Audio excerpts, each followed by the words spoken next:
News 28 मराठीमध्ये आपले स्वागत आहे। आजच्या मोठ्या बातम्यांबद्दल बोलूया। श्री क्षेत्र शिओर येथे गजानन महाराज प्रकट दिन भक्तिमय वातावरणात साजरा।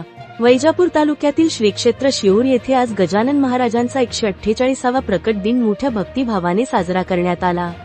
प्रथम स्वामींच्या मूर्तीला मंदिराचे पुजारी अनिल शिरोडे यांनी अभिषेक करून नंतर गावात पालखी मिरवणूक काढली। या पालखी मिरवणुकीमध्ये गावातील तसेच परिसरातील सर्व भक्तगण मोठ्या आनंदाने सहभागी झाले। पालखी मिरवणूक झाल्यानंतर महाप्रसादाचा लाभ सर्व भक्तगणांनी घेतला। योगी सम्राट समर्थ सद्गुरु श्री संत गजानन महाराज माघवद्य सप्तमी शके 1800 दिनांक 23 फेब्रुवारी 1878 रोजी शेगाव नगरीत प्रथम दिसले। म्हणून दरवर्षी माघवद्य सप्तमी हा दिवस श्री गजानन महाराज प्रकट दिन म्हणून साजरा केला जातो।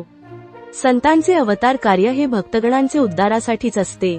श्री गजानन महाराजांनी सन 1878 ते 1910 या 32 वर्षाच्या आपल्या अवतार कार्यात अनेकांचा उद्धार केला, अनेकांना व्याधीमुक्त केले, अनेकांना भक्ती मार्गाला लावले।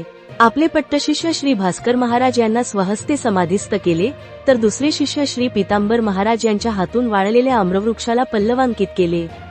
श्री गजानन महाराज भाद्रपद शुक्ल 5 शके 1832 दिनांक 8 सप्टेंबर 1910 ला शेगावी समाधीस्थ झाले। इंडिया न्यूज 28 वैजापूर तालुका प्रतिनिधी अनिल शांताराम सूर्यवंशी।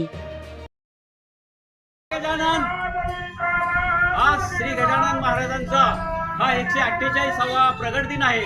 या प्रगट दिनानिमित्त शिऊर नगरीतून ही श्रींची पालखी काढण्यात आली आणि पूर्ण गावातून ही मिरवणूक काढून श्री क्षेत्र श्री गजानन मंदिरात जाईल। त्यानंतर श्री गजानन महाराजांच्या पालखीची महाआरती होईल व सर्व भाविकांना हा प्रसाद दिला जाईल। शिऊर व शिऊर परिसरातील मोठे भाविक या प्रगट दिनाला उत्साहाने सहभागी होऊन या पालखीचा मिरवणुकीचा आनंद घेत आहे।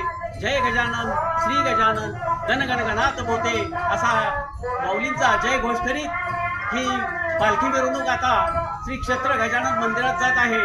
सर्व भक्तांनी या महाप्रसादाचा लाभ घ्यावा। जय गजानन श्री गजानन गण गण गणात बोते।